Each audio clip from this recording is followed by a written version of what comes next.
O calor noturno de Salvador grudava na pele de forma incômoda, daquele jeito abafado que parece nunca ir embora. Rodrigo Almeida, depois de jantar com uma amiga num restaurante simples do Pelourinho, caminhava até o carro estacionado a poucos metros dali. Já passava das 10 da noite. Ele não tinha pressa nem preocupação. A conversa durante o jantar tinha sido leve, regada a risadas e lembranças de infância. Nada indicava que a noite ia tomar outro rumo. Ele já estava com a mão na maçaneta do carro quando duas viaturas pararam ao lado. Sem sirenes, sem aviso, só os faróis altos ofuscando por um momento. Dois policiais brancos, Tenente Moreira e Soldado Braga, desceram rápido, como se corressem contra o tempo. Rodrigo nem teve chance de perguntar o motivo. Moreira já gritava ordens, mandando ele colocar as mãos no capô. Rodrigo hesitou, não por desafio, mas por puro espanto. "Documento do carro", gritou Braga, sem dar espaço para a resposta. Rodrigo tentou explicar que estava saindo de um jantar, que o carro era dele, que o documento estava no porta-luvas. Mas em segundos, a conversa virou algo completamente diferente. Ele foi puxado pelo braço, algemado e jogado contra o capô, com o rosto pressionado pelo aço frio e os olhos em choque mirando o nada. No caminho até a delegacia, dentro da viatura com os vidros fechados e o ar-condicionado quebrado, Rodrigo ficou em silêncio. Não disse que era advogado. Não comentou que fazia parte da Comissão Estadual de Direitos Legais, nem que já tinha defendido casos contra o abuso policial em comunidades da periferia. Ficou quieto, porque naquele momento nenhuma dessas verdades importava. Com as mãos presas e a cabeça encostada no vidro suado, ele sentiu mais do que raiva. Sentiu um incômodo profundo, como se o mundo tivesse virado do avesso. Não era só sobre aquela abordagem. Era o que ela dizia sem precisar dizer nada, que mesmo alguém como ele, com diploma, cargo público e ficha limpa, ainda era visto como ameaça. Foi naquele instante que a revolta apareceu. Mas não era barulhenta, era silenciosa e firme, feita de certeza. Certeza de que o sistema que ele achava entender por dentro acabara de mostrar que não era neutro e que talvez nunca tivesse sido. Algo tinha que mudar, e ele já sabia por onde começar. Na cela abafada de uma delegacia em Salvador, com paredes sujas e um ventilador quebrado girando para lugar nenhum, Rodrigo Almeida sentava-se num canto. As horas pareciam arrastar. A cabeça ainda rodava, tentando entender como tudo tinha mudado tão rápido. Os segundos da abordagem voltavam à sua mente como um filme mal editado. As luzes fortes, o gritarem sem razão, o peso da algema, o olhar frio dos policiais. Ele tentava controlar a raiva, não porque quisesse parecer calmo, mas porque sabia que perder a cabeça ali dentro não mudaria nada. Os outros detidos, aparentemente acostumados com esse tipo de situação, olhavam para ele com curiosidade. Notavam algo diferente. Talvez o jeito comedido, o tipo de roupa, o olhar que observava mais do que reagia. Rodrigo, em silêncio, escutava as conversas entre eles, estudando detalhes, nomes, jeitos. Nada escapava. Ele estava ali há pouco tempo, mas já entendia a dinâmica. Sabia que qualquer movimentação errada podia chamar a atenção errada. Horas depois, sem explicação alguma, um policial entrou e o chamou pelo sobrenome. "Almeida, pode sair." Não houve pedidos de desculpa, nem justificativa. Só um gesto impaciente em direção à porta. Rodrigo pegou suas coisas, respirou fundo e saiu. As algemas tinham deixado marcas nos punhos e sua camisa estava amassada, de tanto se encostar na parede da cela, mas nada disso doía mais do que o orgulho ferido. Caminhou até o carro com passos lentos. Não olhou para trás. Já no volante, encostou a testa no couro quente do banco por alguns segundos antes de ligar o motor. O caminho até seu apartamento no bairro de Nazaré foi quase todo em silêncio, só o som do motor e as lembranças bagunçadas na cabeça. Quando abriu a porta, viu sua irmã, Cláudia, sentada no sofá da sala. Ela se levantou na mesma hora. O rosto cansado e vermelho não escondia a preocupação nem a revolta. Ela o abraçou forte e ele, por um instante, deixou a muralha cair. Já chega, Rodrigo. Isso não pode ficar assim. Ele só assentiu. Naquele abraço apertado, as palavras começaram a tomar forma. Ali não nascia um grito, mas um plano. Estratégia, não vingança. Sabiam que seria longo, mas seria deles. Cláudia sempre teve voz firme, dessas que não desvia do desconforto. Professora de História em uma escola estadual de Salvador e envolvida com movimentos sociais desde a universidade, ela conhecia as feridas que a cidade carregava. Já tinha escutado dezenas de relatos de violência policial, abuso de autoridade, desaparecimentos sem resposta. Mas quando aconteceu com o próprio irmão, aquilo atravessou de outro jeito. Nos dias seguintes à prisão injusta de Rodrigo, ela foi paciente, no limite do possível. Queria entender como ele estava, como estava digerindo tudo. Mas à medida que ele evitava qualquer conversa sobre a denúncia, o incômodo crescia. Certo dia, enquanto preparavam o jantar, juntos ela largou a colher na pia e encarou o irmão. Rodrigo, se nem você, que tem cargo público, cara limpa, ficha limpa, vai falar. Quem vai poder denunciar isso? Quem vai acreditar num jovem da periferia que nem consegue pagar um advogado? Ele suspirou, coçou a barba, mas não respondeu. Sabia que ela estava certa, mas não queria virar manchete. Não queria virar símbolo. Queria justiça sem virar rosto de campanha. Não porque tivesse medo, mas porque achava que podia fazer mais atuando nos bastidores. E por dentro, não sabia se estava pronto para ver seu nome rodando por todos os lados. Cláudia, no entanto, tinha pouca paciência para a hesitação. Sem avisar, na semana seguinte, preparou uma aula sobre violência estrutural e abordagens policiais em Salvador. Usou trechos de reportagens, trouxe dados atualizados e, no fim, leu em voz alta testemunhos reais, incluindo partes quase idênticas ao que Rodrigo viveu. Não mencionou nomes, mas deixou claro que aquilo estava mais perto do que os alunos imaginavam. Alguns estudantes filmaram trechos da aula. Postaram em redes sociais com legendas curtas, do tipo: "A história sempre se repete." Em poucas horas, os vídeos se espalharam. Comentários e curtidas começaram a pipocar. Não demorou até que colegas de Rodrigo conectassem os pontos. A internet já estava falando. Naquela noite, ele viu os vídeos e soube, não dava mais para fugir. A escolha já tinha sido feita. Pelos fatos, pela irmã, pela rua. Se era inevitável que aquilo fosse estourar, então que fosse com ele liderando, com a voz dele guiando. Era hora de sair das sombras e assumir o próprio lugar na luta. Na manhã da primeira audiência, o Fórum Central de Salvador estava tomado por um silêncio estranho, quase ensaiado.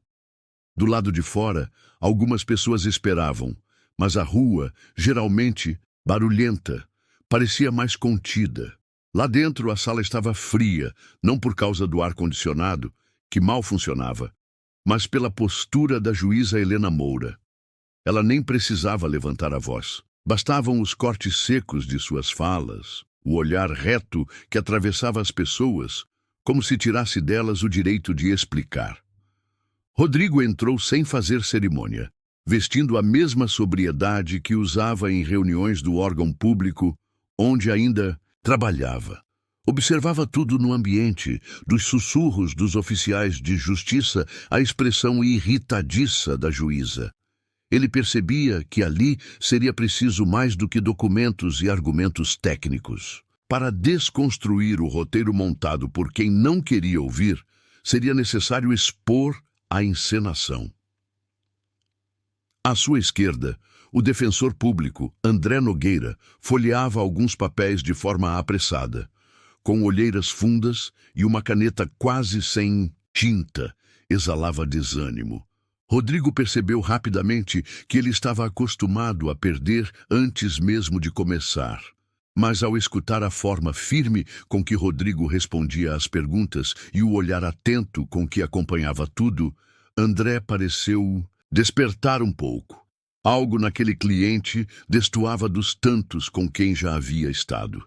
Havia uma calma que não era resignação, era foco. A audiência seguiu truncada, com a juíza interrompendo as falas da defesa constantemente, rejeitando solicitações antes mesmo que fossem concluídas. Quando o defensor pediu acesso a imagens de câmeras de segurança próximas ao local da abordagem, a juíza recusou, com uma revirada de olhos, dizendo que aquilo era irrelevante para o andamento do caso. Rodrigo cerrou os punhos devagar, mas manteve o rosto impassível. Sentia um peso crescer no estômago, o mesmo que sentira na viatura, na cela, em todos os silêncios forçados. Ao final, levantou-se junto com André, ajeitou as mangas da camisa e saiu sob o olhar indiferente da juíza. Na escadaria externa, parou por um momento, respirou fundo e murmurou algo quase imperceptível, só para si: que comecem as câmeras. Não era mais só um caso. Era um palco, e ele já sabia como agir. Na audiência seguinte, a sala de audiências já não era a mesma. Desde o primeiro encontro, surgiram comentários espalhados em redes sociais, conversas rápidas em grupos de mensagens e até uma pequena matéria num jornal local. Algumas pessoas apareceram no fórum só para ver de perto o que ia acontecer, mas ninguém imaginava o que estava por vir naquele segundo dia. Rodrigo estava sentado, calado, atento, quando a promotora lhe fez uma pergunta aparentemente inofensiva, algo sobre seu comportamento na noite da abordagem. Ele esperou alguns segundos antes de se levantar. Fez isso devagar, como quem escolhe cada gesto com cuidado. Olhou ao redor, respirou fundo e, sem alterar o tom de voz, respondeu: antes de continuarmos, creio que este tribunal merece saber quem fui nas últimas 2 décadas. Na mesma hora, o silêncio que havia se instalado virou tensão. Rodrigo continuou firme. Sou advogado com registro ativo na Ordem desde 2004, com atuação na Procuradoria Federal até o ano passado. Minha especialização? Direitos civis, inclusive casos de abusos cometidos por agentes públicos. Atuei tanto em Salvador quanto em Brasília, e até bem pouco tempo atrás era membro da Comissão de Controle Legal do Estado. A reação foi quase instantânea. Murmúrios ecoaram. 2 celulares foram erguidos discretamente por pessoas sentadas nas últimas fileiras. Alguém do lado direito da sala soltou um "Meu Deus!". A juíza Helena Moura, até então impassível, franziu a testa e pediu silêncio de imediato, batendo levemente com a caneta na borda da mesa. Mas o estrago já estava feito. Aquela revelação atravessava muito mais do que os muros daquele tribunal. Ela dizia algo que a justiça não queria ouvir. André Nogueira, o defensor que antes parecia derrotado antes mesmo de começar, agora olhava para Rodrigo com outra expressão. Parecia, enfim, entender o tamanho do que tinham nas mãos. Aquela audiência não era mais só sobre um abuso policial. Era sobre expor a falha do próprio sistema diante de alguém que o conhecia por dentro. O vídeo foi enviado em tempo real nos grupos de advogados, ativistas e jornalistas. Em menos de 2 horas, já circulava na internet, ganhando títulos como "Advogado revela a identidade e escancara a hipocrisia do tribunal". Rodrigo sabia que tinha plantado uma semente e que dali para frente não haveria mais volta. Em menos de 24 horas, o vídeo de Rodrigo falando firme no tribunal já estava em todos os cantos da internet. Era compartilhado em grupos de WhatsApp, aparecia entre os vídeos mais assistidos no Instagram e rodava em páginas de ativismo no Twitter.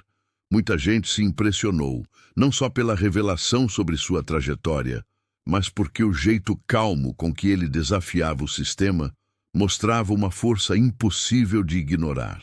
O povo viu ali não só um caso de injustiça, mas alguém que finalmente falava de dentro para fora. Na Universidade Federal da Bahia, onde Cláudia dava aula, a movimentação foi imediata. Estudantes, colegas professores e até alguns funcionários começaram a articular uma série de ações.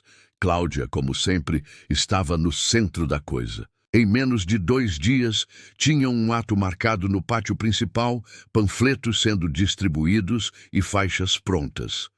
Uma delas dizia grande: "Ele tem nome, nós também." Era direto, simples, mas batia fundo. Tocava num sentimento muito comum, aquele medo antigo de desaparecer num boletim de ocorrência mal redigido ou num relatório fechado a 7 chaves. As ruas do centro de Salvador começaram a se encher. Em frente ao fórum, um grupo montou cartazes, gritava palavras de ordem, batia palma com força. Rodrigo nunca quis parar o trânsito, mas naquele momento já nem se tratava mais só dele. Era uma fala que virou várias, mas nem todos estavam do mesmo lado. Um grupo menor, carregando bandeiras com símbolos de associações ligadas à segurança pública, se organizou na outra calçada. Diziam estar ali em apoio aos policiais envolvidos, segurando placas com frases como "Quem protege também merece respeito." A tensão crescia, mas por enquanto ainda se mantinha só nos olhares atravessados entre os dois grupos. O curioso era ver como o silêncio das instituições começava a incomodar mais do que os gritos de quem estava nas ruas.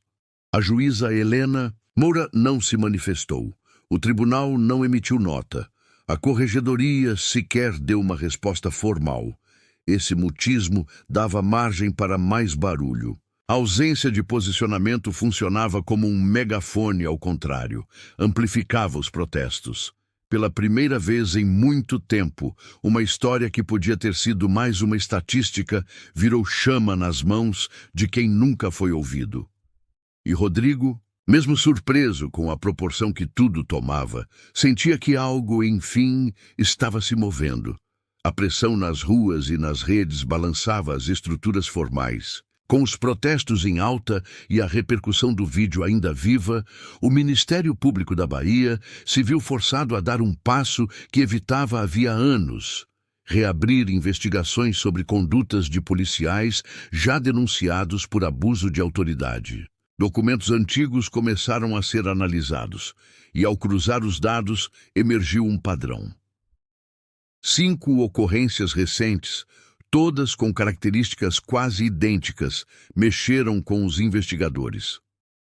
Os nomes de Fernando Barreto e Marcos Dias, os mesmos que abordaram Rodrigo naquela noite, apareciam repetidamente em boletins registrados em bairros diferentes da cidade. Jovens negros parados sem justificativa, sempre no final do expediente, quase sempre sozinhos. Numa das fichas, o rapaz chegou a ser levado algemado por se recusar a entregar a senha do celular. Em outra, um comerciante afirmou ter sido empurrado contra uma parede na frente da própria loja porque parecia nervoso demais. Rodrigo lia esse material com um nó na garganta. Ele ainda estava dedicado à sua própria defesa, organizando as provas, costurando com André cada passo do processo. Mas era impossível ignorar o que estava à volta. As mensagens começaram a chegar. No início eram poucas. Familiares desesperados, contando histórias parecidas. Depois vieram alunos, motoristas de aplicativo, funcionários públicos, todos relatando abordagens que nunca chegaram a virar denúncia formal. E, em várias delas, os mesmos nomes apareciam: Fernando e Marcos.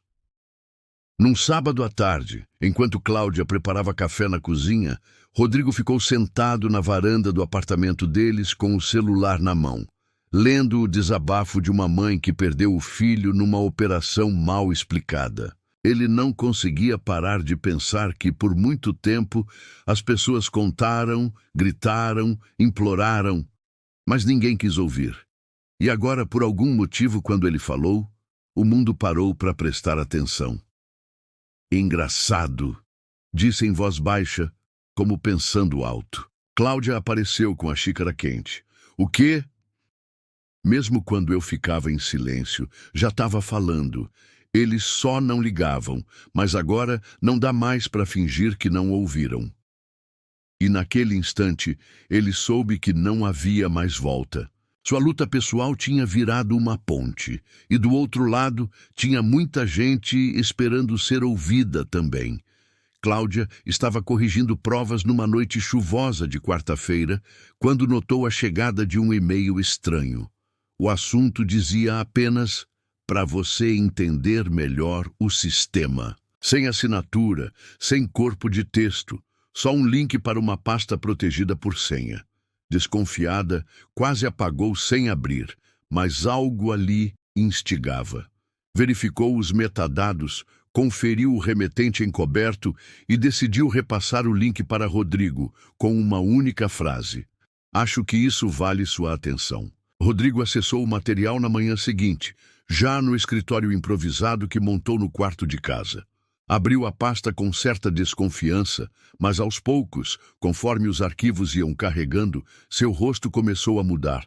Havia listas internas da delegacia do bairro de São Caetano, com nomes de suspeitos em potencial, quase todos moradores de regiões periféricas. Ali estavam trocas de e-mails com linguagem velada, mas clara o bastante para entender que certas equipes da ronda preferida ganhavam moral com superiores ao fazer abordagens que resultavam em prisões rápidas, principalmente se envolviam jovens negros. Planilhas com datas e horários cruzavam operações com recompensas informais, como folgas, escalas privilegiadas e até recomendações para promoções. Na maioria dos registros, os nomes de Fernando Barreto e Marcos Dias apareciam com frequência desconfortável. A fonte anônima assinava como JS, sem detalhes que pudessem identificá-la diretamente. Rodrigo especulou que fosse alguém de dentro, talvez um escrivão cansado ou uma agente administrativa que viu mais do que devia. Com o peso daquela bomba em mãos, Rodrigo soube que qualquer passo mal calculado poderia jogar tudo fora. Ele se reuniu discretamente com um pequeno grupo de advogados parceiros que atuavam em causas ligadas aos direitos humanos na Bahia. Entre cafés e encontros breves no bairro do Rio Vermelho, trabalharam juntos para autenticar os documentos sem alertar ninguém do sistema. Evitaram levar o material direto à imprensa para não provocar retaliação antes da hora certa.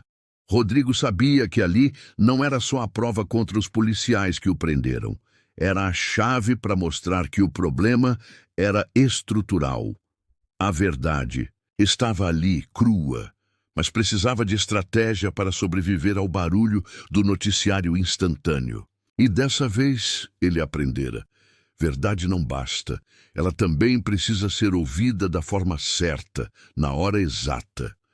O convite chegou por meio de uma ligação inesperada de uma produtora da TV Bahia, chamando Rodrigo para participar de um debate ao vivo durante o evento Bahia em Foco, transmitido todas as semanas em horário nobre. O tema era direto: violência institucional e confiança na justiça. Cláudia, ao ouvir a proposta, foi contra no mesmo instante. André, mais pragmático, também achou arriscado. E o chefe na antiga procuradoria, com quem Rodrigo ainda mantinha uma relação cordial, mandou mensagem breve: evite exposição gratuita. Cuidado com armadilhas. Mas Rodrigo sabia que alguns convites não apareciam duas vezes, e recusá-los também era um jeito de calar. Na outra ponta estava Marcelo Guedes, um dos rostos mais conhecidos do Sindicato dos Servidores da Segurança Pública do Estado. Veterano de debates, sempre trazia números vagos e um discurso afinado que minimizava qualquer discussão sobre racismo estrutural. Na opinião dele, a polícia fazia o que podia com o que tinha. e acusar a instituição era um desserviço à sociedade. Desde os bastidores, a tensão já era visível. Rodrigo, vestindo camisa simples e sem roteiro decorado, preferiu ouvir primeiro. Apertou a mão dos convidados, trocou um aceno seco com Marcelo e depois sentou-se firme, com um bloco de notas no colo e olhar direto.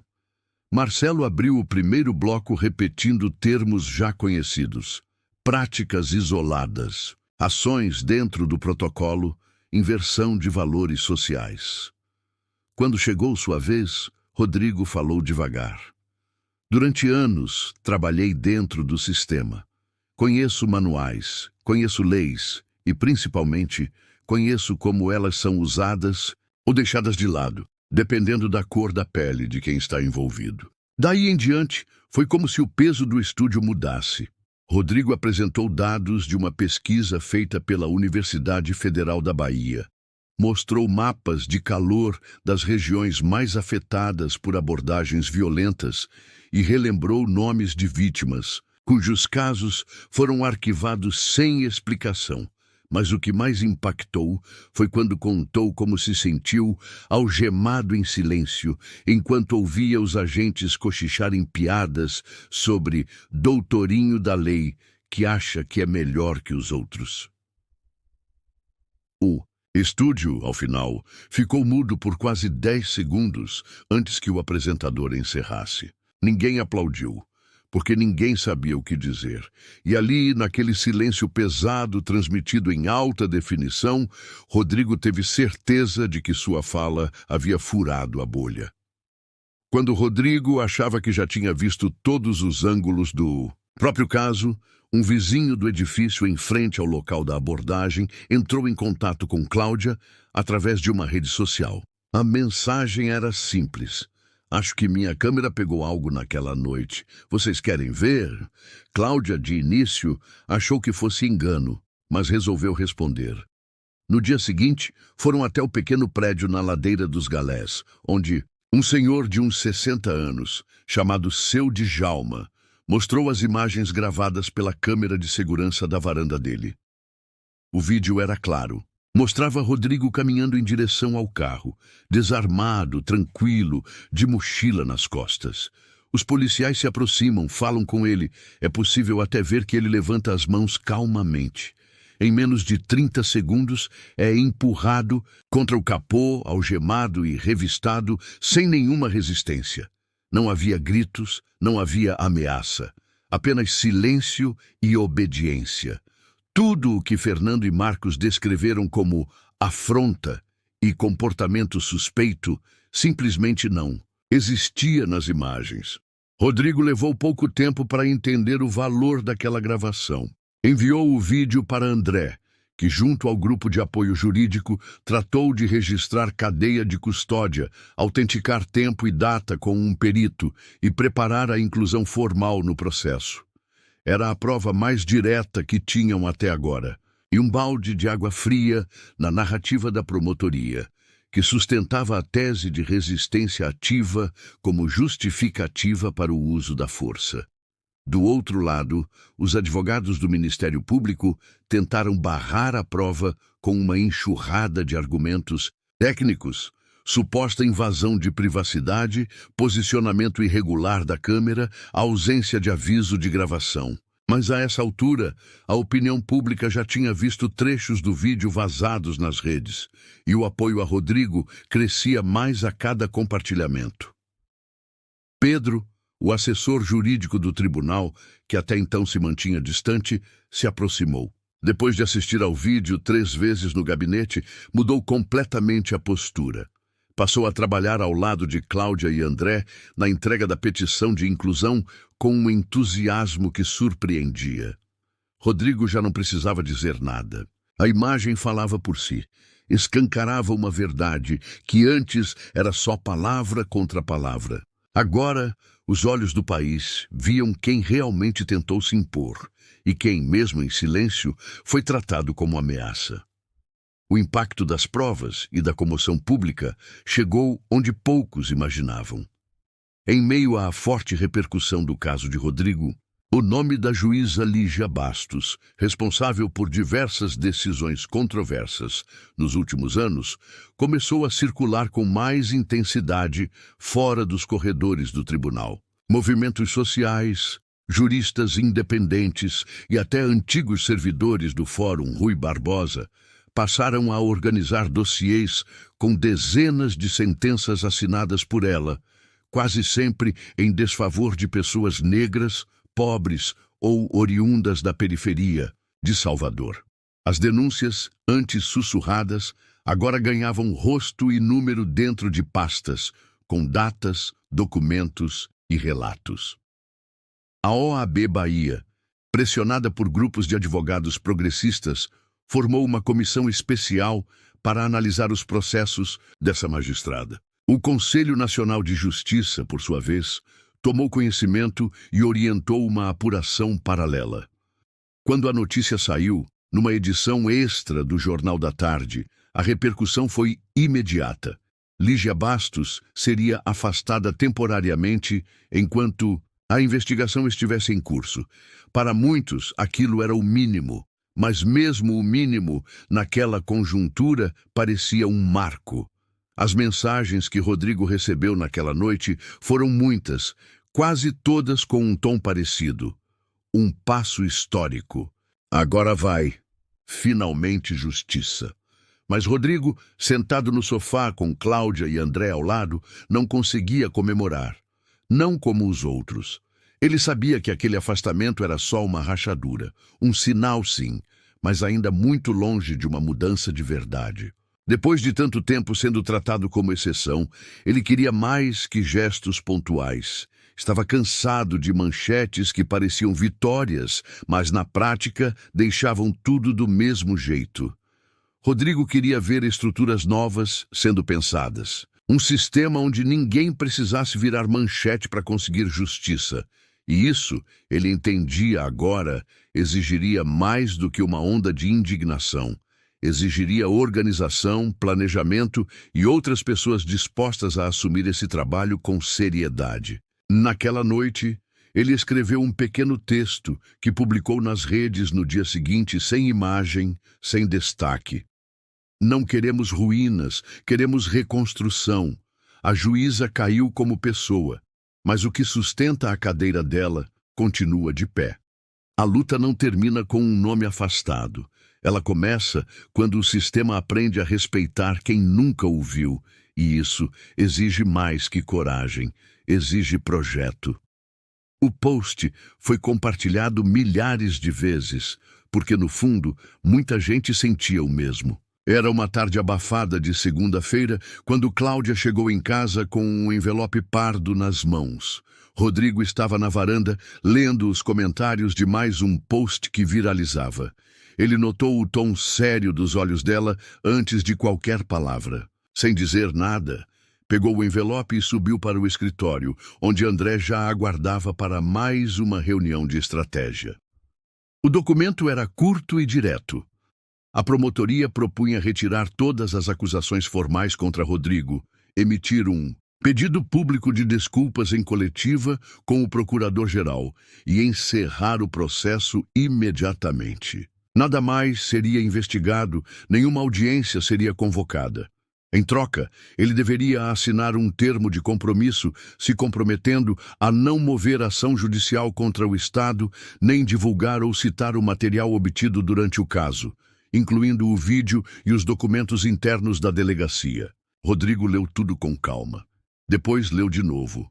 Em silêncio, pegou o papel com as duas mãos e rasgou ao meio, como se estivesse rompendo qualquer possibilidade de aceitar algo que cheirava a chantagem disfarçada.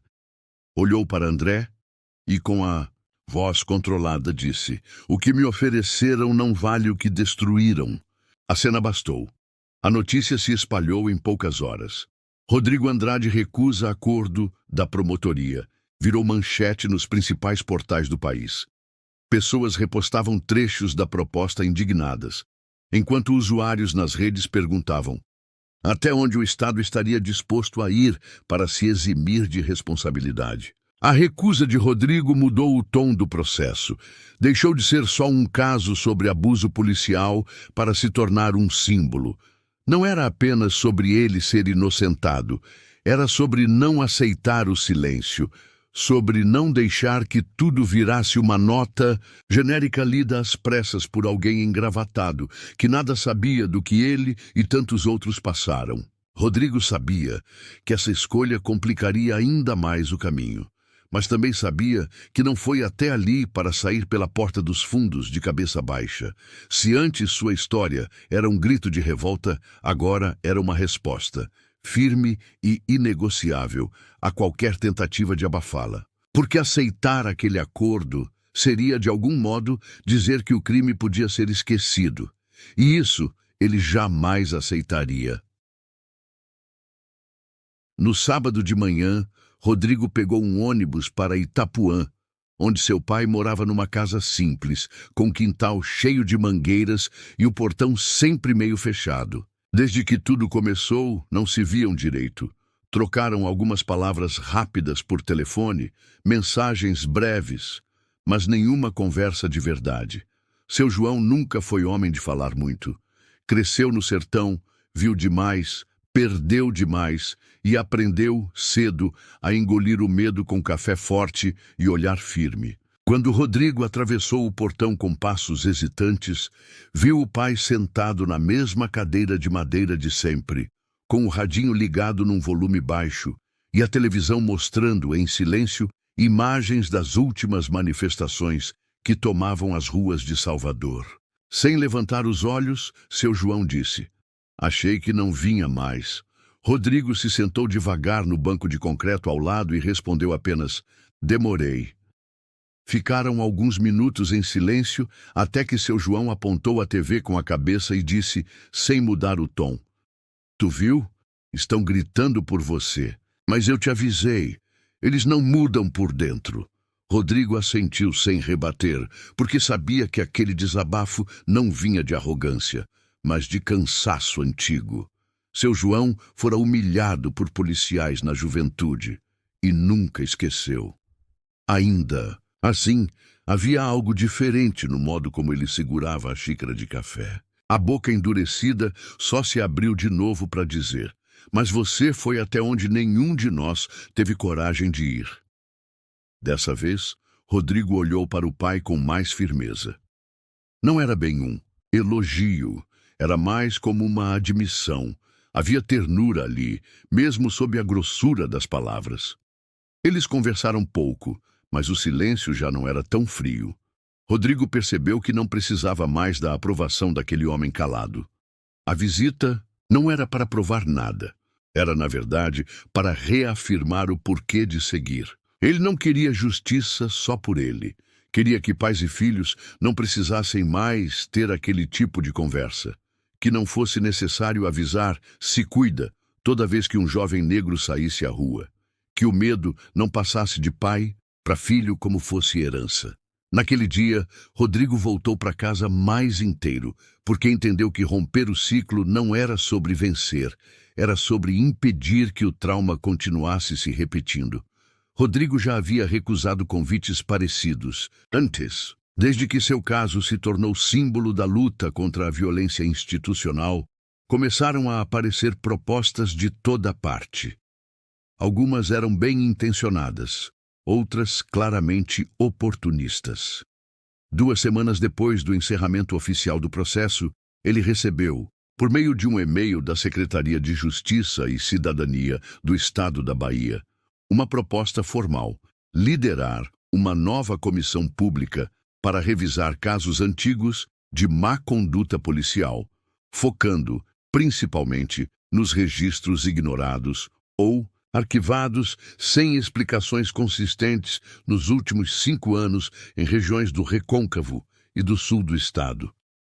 A missão parecia nobre e até combinava com a luta que ele vinha defendendo, mas o que o incomodava era o tom do convite. Palavras bonitas, um título pomposo, destaque na imprensa e um plano cheio de intenções genéricas, mas vazio de ferramentas reais. Ele já conhecia esse tipo de jogada. Pôr uma figura conhecida frente para dar aparência de mudança, enquanto tudo continuava funcionando como sempre funcionou, por trás das portas fechadas. Rodrigo não respondeu de imediato. Chamou Cláudia, André e mais 2 advogados de confiança e discutiu por horas. Só aceitaria se pudesse garantir real participação popular no processo. Não queria ser mais um nome bonito na capa do jornal. Queria fazer diferença de verdade. Nas semanas seguintes, ele entrou em negociação direta com os coordenadores do projeto. Apresentou um plano claro. Além da revisão interna dos processos, seria criado um braço comunitário composto por advogados voluntários, comissões, disputa popular nas comunidades afetadas, oficinas jurídicas e canais para envio anônimo de denúncias. A proposta assustou de início, mas o apoio popular à figura de Rodrigo ainda era muito forte, e recusar publicamente suas condições seria visto como reação à transparência. Com certo esforço, seus termos foram aceitos. Primeiro em papel, depois na prática. Começaram os cadastros de voluntários, as primeiras oficinas em Ilhéus e Jequié e os mutirões de orientação em praças públicas. Rodrigo participou de tudo desde o início, recusando ar-condicionado e auditório chique. Não quero Torre de Marfim, disse numa entrevista. Quero que a rua entre nos relatórios. E assim o projeto, enfim, começou a tomar forma. Não como vitrine, mas como semente. E ele sabia que ainda havia muito por fazer, mas pela primeira vez em muito tempo, sentiu que estava começando pelo lugar certo. A notícia chegou numa manhã de sexta-feira, bem cedo. Cláudia ligou antes das 7, a voz baixa, carregada, como quem hesitava entre contar ou deixar o silêncio durar um pouco mais. Rodrigo já sabia que alguma coisa grande tinha acontecido quando atendeu. E de fato, era. Marcos, um dos policiais envolvidos diretamente na abordagem, tinha solicitado oficialmente um acordo de delação premiada. Estava disposto a falar, a contar o que acontecia dentro da delegacia do bairro de Brotas, onde trabalhava havia quase 10 anos. Em troca de imunidade parcial, ele apontava práticas rotineiras de abuso de poder, prisões forjadas, laudos, manipulados e até represálias internas contra colegas que se recusavam a compactuar com esses esquemas. Entregou nomes de superiores, mensagens de aplicativo e áudios gravados às escondidas. Parte do que revelou já se suspeitava, mas ter alguém de dentro confirmando mudava tudo. A cidade quase parou. A Corregedoria Estadual instaurou uma auditoria urgente na delegacia. Os plantões foram suspensos temporariamente e 17 servidores foram afastados. Nos jornais, Rodrigo foi retratado como o estopim de uma transformação judicial. Manchetes com sua foto, grupos de debate em programas de rádio e televisão, gente nas redes dizendo "agora vai" com entusiasmo. Mas ele não comemorou. Ao contrário, quando soube do conteúdo das delações, desligou o celular, se trancou no quarto e passou o dia em silêncio. Cláudia e André respeitaram o espaço. Não era que ele duvidasse da importância do que estava acontecendo. Aquilo era, sim, a prova viva e concreta de tudo o que ele vinha denunciando. Era a validação de anos de silêncio rompido, de olhares desviados, de vozes que insistiram mesmo quando tudo parecia inútil.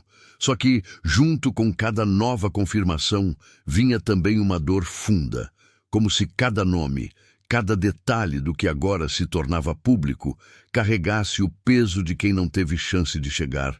Até ali, gente que foi apagada, ignorada, destruída por dentro.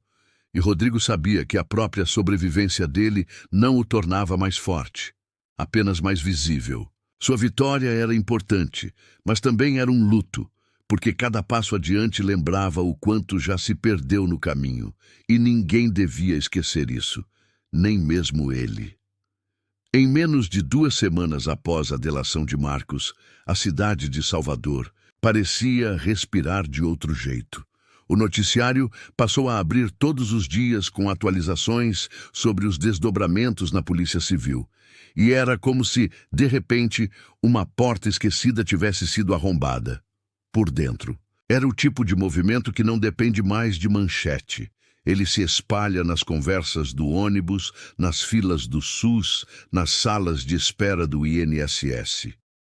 Algo estava mudando, e não era mais só na teoria. Com as investigações ganhando força, outras pessoas encontraram coragem para se colocar. Vítimas antigas, famílias que antes hesitavam em falar por medo de retaliação, começaram a procurar os canais abertos pela comissão liderada por Rodrigo. Em algumas semanas, mais de 80 casos chegaram por e-mail ou carta física.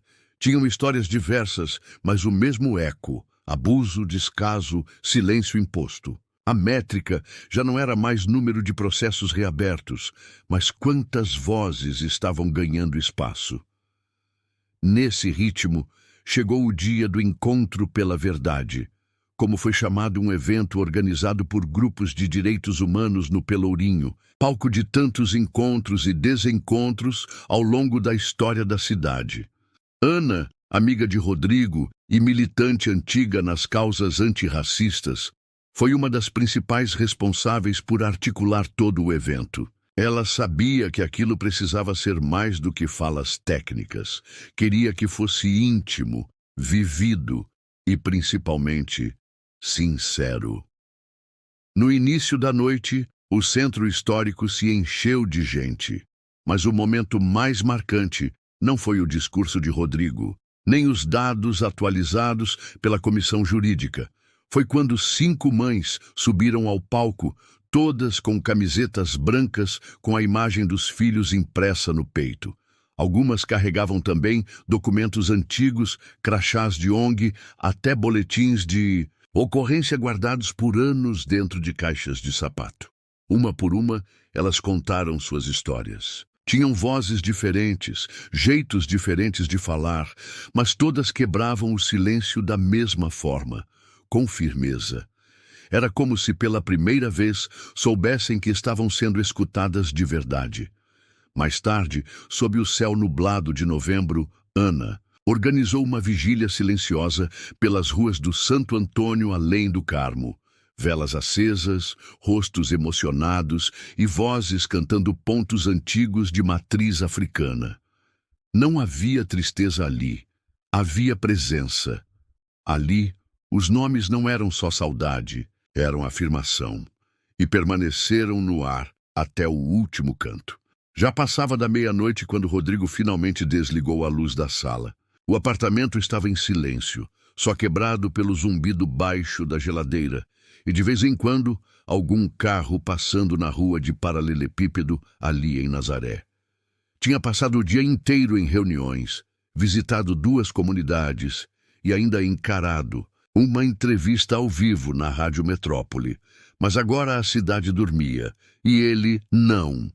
Ligou a televisão só para ter uma companhia, mas ficou parado, com o controle na mão, olhando sua imagem aparecer no jornal da madrugada. Falavam sobre os novos avanços nas investigações, mostravam imagens do evento no Pelourinho, depoimentos de mães e gráficos do aumento das denúncias.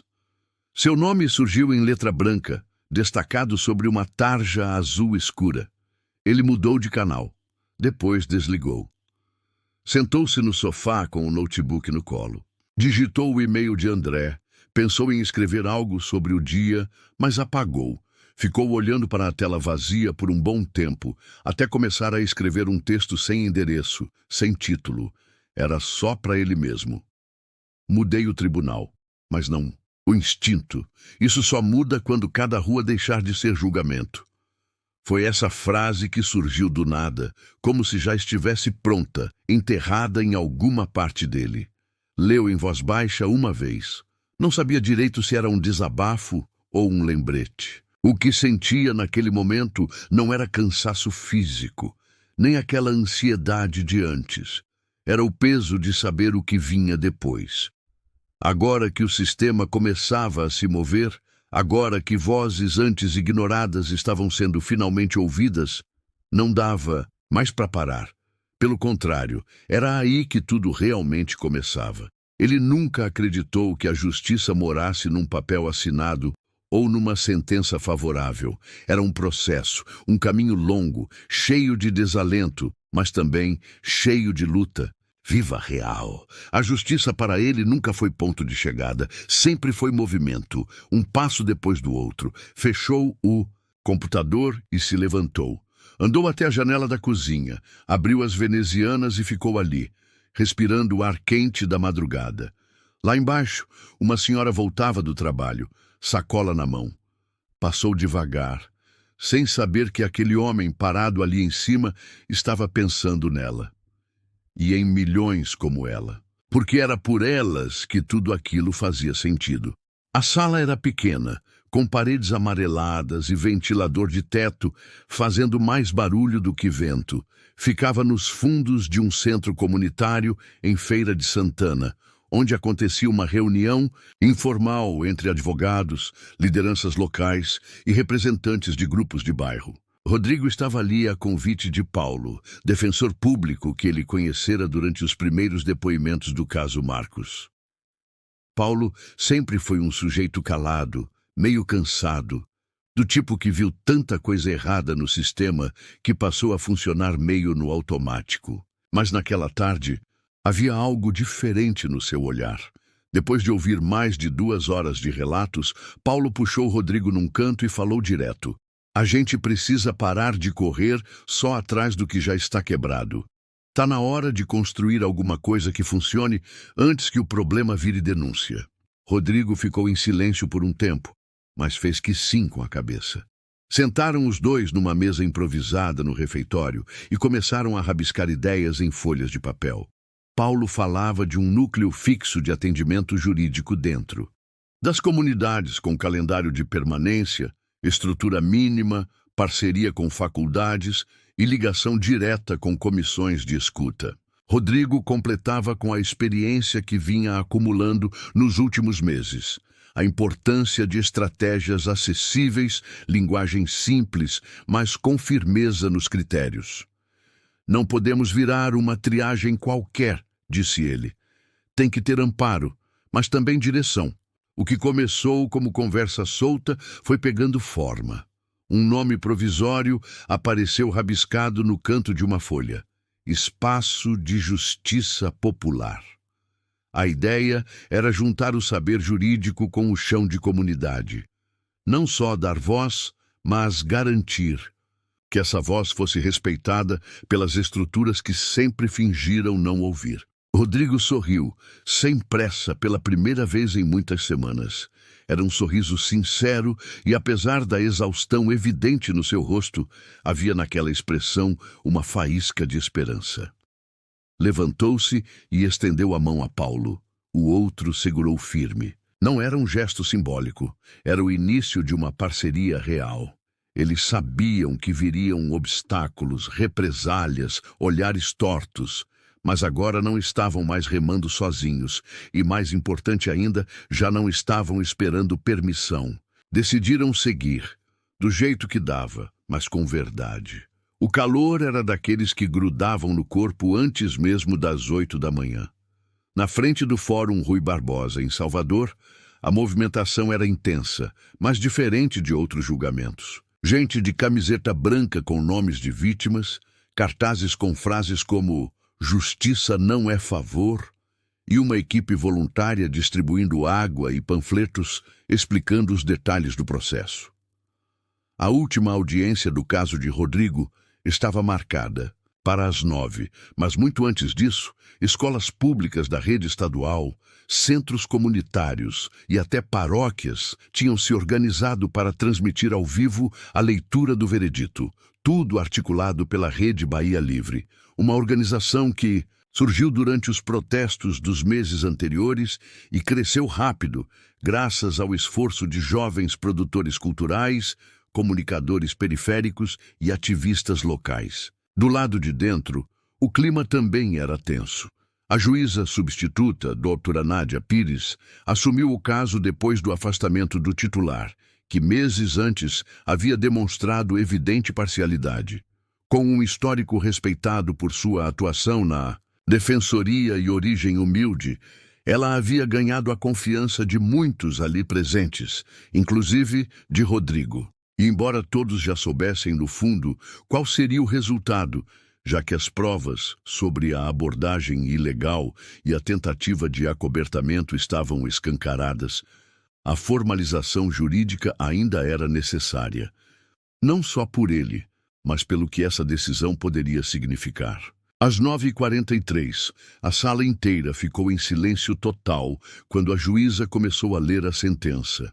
Reconheceu que houve falha institucional grave, conduta indevida por parte da equipe policial e tentativa deliberada de alterar a narrativa, tendo Rodrigo como réu.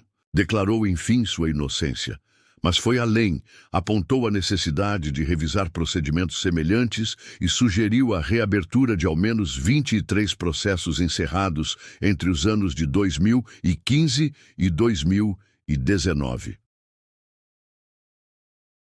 Quando saiu pela porta principal do fórum, a multidão aguardava em silêncio. Rodrigo respirou fundo antes de pisar no degrau central. Olhou para todos, mas não disse nada. Só ergueu o punho direito. Não havia grito de vitória nem euforia. Era um gesto seco, firme, de compromisso. Um aviso de que aquilo não era o fim. Era só a continuação de tudo que sei. Recusaram a calar. O tempo passou mais rápido do que Rodrigo imaginava. Desde a decisão do tribunal, ele mergulhou de vez na construção do novo núcleo jurídico com Paulo e Ana. Foram meses de reuniões, viagens pelo interior da Bahia, escutas, com coletivos locais, articulações com universidades e organizações populares. A estrutura foi crescendo de forma horizontal. Cada lugar ditava sua maneira mais eficaz de atuar. Gente do Recôncavo, da Chapada Diamantina, do oeste do estado, todos mandando propostas, ideias, dúvidas. O que era um rascunho virou propósito, coletivo. Durante esse processo, colegas da Defensoria Pública tentaram convencê-lo a permanecer. Ofereceram promoções, coordenação de projetos, até homenagens. Rodrigo foi cortês, como sempre, mas recusou tudo. Disse que não dava mais para seguir dentro de uma estrutura que ele sabia ser parte do problema. Que precisava estar onde a mudança começava no chão, não apenas em organogramas. Assim nasceu o Instituto Caminho de Justiça, um projeto nacional com base em Salvador, mas que já tinha diálogo direto com núcleos em São Luís, Recife, Belo Horizonte e até no interior do Pará. A missão era clara: revisar processos marcados por viés racial, encurtar distâncias entre as vítimas e o sistema judicial e formar novas lideranças jurídicas vindas das próprias comunidades. Um trabalho lento, mas necessário. A inauguração oficial aconteceu numa manhã nublada de junho, no Terreiro de Jesus, bem no coração do Pelourinho. A cerimônia foi simples, mas cheia de presença. Dezenas de parceiros e apoiadores se reuniram, entre eles Ana, Paulo e muitos estudantes de direito das universidades públicas.